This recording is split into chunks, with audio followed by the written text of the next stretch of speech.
দৃষ্টিভঙ্গি থেকে রাজনীতি করছেন। আপনি আসছেন ভাই মাল কামাতে, সোজা হিসাব, আপনি আসছেন মাল কামাতে। আপনি এটার পিছনে কয়েক কোটি টাকা ইনভেস্ট করছেন। প্রথম ইনভেস্টমেন্ট করছেন নিজের দলকে পয়সা দিয়ে, নমিনেশন কিনছেন। তারপরে ইনভেস্ট করছেন নিজের দলের কর্মী সমর্থককে কিনতে। আপনার মিনিমাম 15-20 কোটি টাকা এখানে চলে গেছে। এখন আপনার নেক্সট 5 বছরের টার্গেট হচ্ছে এখান থেকে কয়েকশো কোটি টাকা রিটার্ন নেওয়া, কারণ আপনি তো আসছেন মাল কামাতে।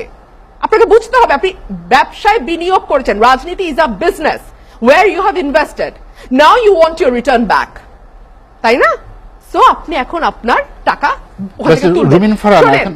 একজন মন্ত্রীর 2300 কোটি টাকার কোম্পানি বিদেশে ভাসছে। একটা কোম্পানি, 6টা কোম্পানি, ওনার একটা কোম্পানির কথা উনি বলেন নাই। আমরা কিন্তু মন্ত্রীর নাম জানি, আমরা জানি উনি কোন মন্ত্রণালয় চালান, আমরা জানি কোন মন্ত্রণালয় 9-6 হয়েছে, ইনডেমনিটি দেয়া হয়েছে।